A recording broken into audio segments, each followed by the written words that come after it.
What is up, dudes? Today we have an awesome video on all the information that is going to be coming for the Black Ops Cold War weekend betas, which are around the corner very soon. Tomorrow for PlayStation 4 pre-orders for the first 2 days, and then open beta for PlayStation 4 all around until I believe the 12th, and then next weekend starts off on the 15th to the 19th. It's going to be sick. Open beta then on all platforms. Let's get it. So what we've learned today so far, Treyarch has just dropped a bombshell on us, which is insane. A lot of cool information.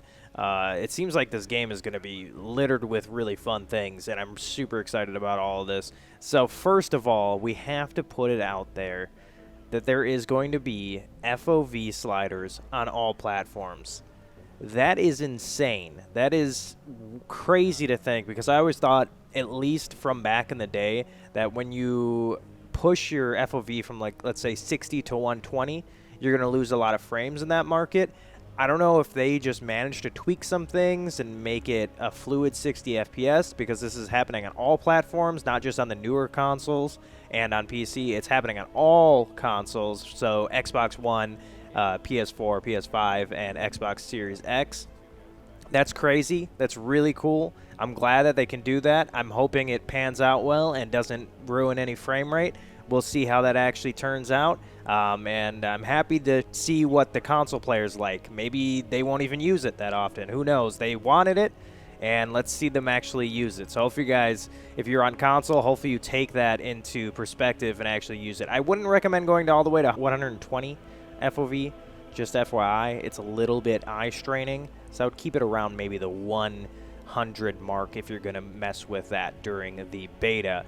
Anyways, we got a new map coming out. It's the Cartel Map, and this is the map that apparently was leaked a while ago of screenshots, but this map apparently is set in the steamy jungles of Nicaragua, and players will storm a remote cartel compound where a known Perseus associate has been operating in the shadows.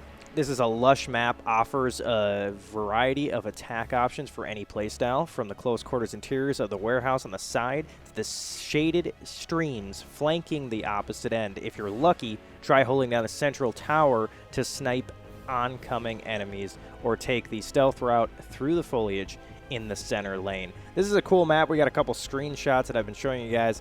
Looks pretty neat. Looks pretty interesting. This is the kind of the thumbnail that they had for I guess the beta teaser trailer for this. So this is gonna be pretty cool. I'm hoping it's a good map, and I'm hoping they actually changed a lot of the other maps around. It seems like a lot of the 6v6 and 12v12 will be played on a lot of the maps. So I'm hoping they do kind of what they did back in the Black Ops 1 days, where they shorten the map for 6v6 play and maybe open it up back to what it was for like 12v12 play, because I feel like that sort of aspect of changing up your maps and stuff really does help, especially depending on what game mode you're playing, obviously. So we'll see what they do. They said they might tweak some maps here and there from the complaints from the alpha. So we'll see. But otherwise, some of the modes that are coming is obviously TDM, Domination, and VIP Escort, and Combined Arms. If you guys don't know from watching what the kind of YouTubers and the Twitch streamers, stuff like that, have played before the actual alpha that went on PS4, kind of like the sneak peek alpha that they played, where they had the VIP Escort, is where you kind of just escort one dude to one helicopter, and there's two on the map. You have to escort him there. He only starts with a pistol. There's no kill streaks involved in this.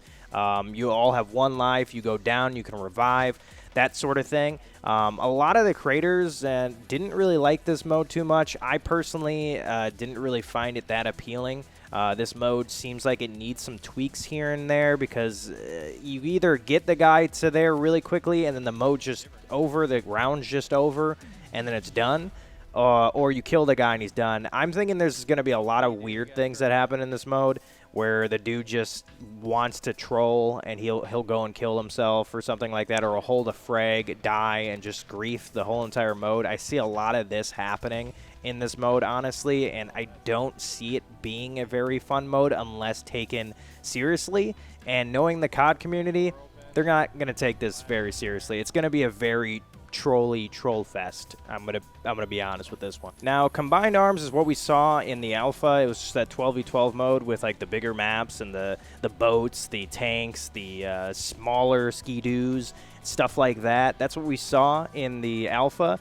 So that's going to be coming back as well in the dominations. It says with the crossroads and armada. So it's going to be the same maps that you had for there. So it's just the smaller, I guess, ground war style gameplay. But also, what is going to be available during Weekend 2.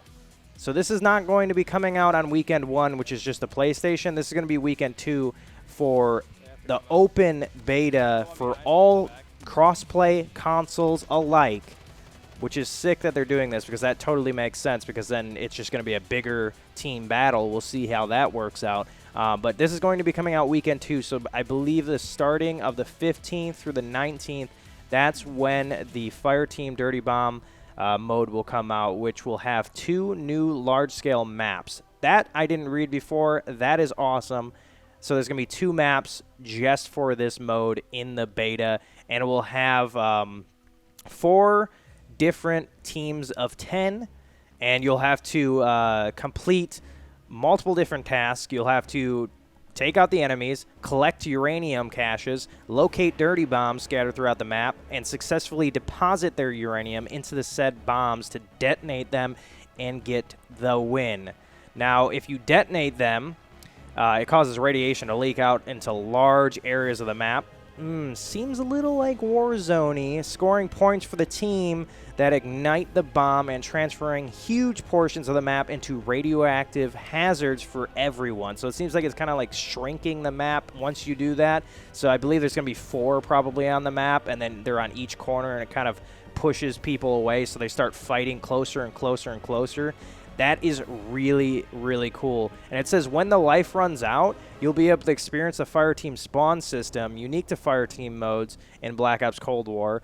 You'll have to make a tactical choice to redeploying into the map by spawning on a teammate that's not currently in combat by parachuting right back into the action, or spawning directly into the passenger seat of a teammate's vehicle for instant gratification. So you can either spawn in the air or spawn right on your teammate that's wherever they are if they're not in combat, which is super cool. I like that a lot. That takes the system of, I guess, spawning on a teammate that's not in combat, but then obviously he's in combat and the system doesn't really work that well, and you spawn on him and you both die.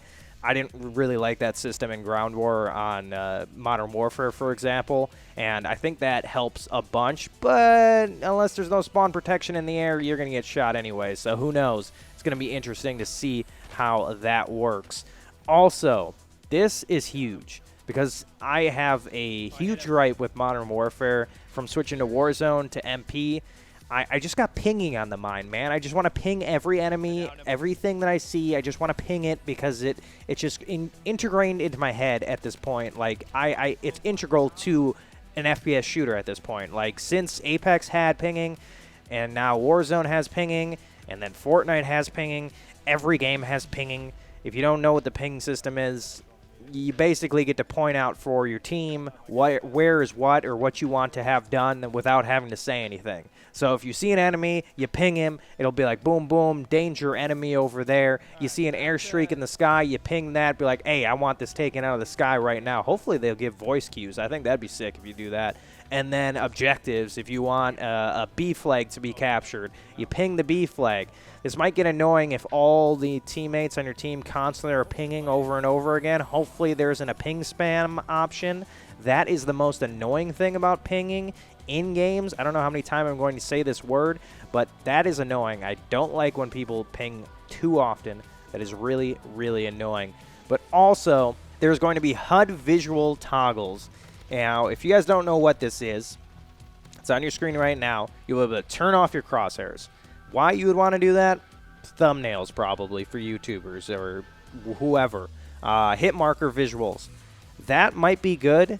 I used to do this in Blackout when I'd play Blackout because it was easier to keep your aim on the target when you didn't have those big X's come up from a distance. Liked that. Damage-based hit markers. Don't really know what that is. Maybe one of you guys that have played the alpha can tell me the difference. Ally health bars might turn that off because I really don't need to know what their health is at. Enemy health bars, that's a hit or miss. It depends on how you're playing. If you want to see their health, how low they are, if they're actually one-shot, then you can yell at your teammates and be like, hey, dude, I have the health bar on. He's not actually one-shot. You hit him once, okay? Yeah, you hit him one shot, all right? And then the players' names, you can obviously probably put that to, like, full name, abbreviated, maybe level, and then off, I'm guessing. And I guess you can turn off the compass as well. So that is everything that we learned from the beta that is going to be coming, and that seems like a handful.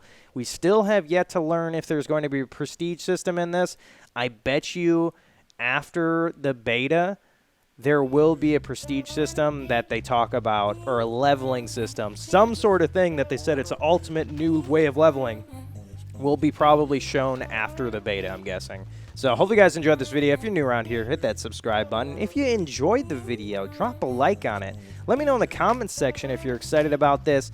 Are you going to be playing the beta coming the weekend 1 or weekend 2? And which mode are you most excited for? Let me know in the comment section down below, and I will see you in the next one.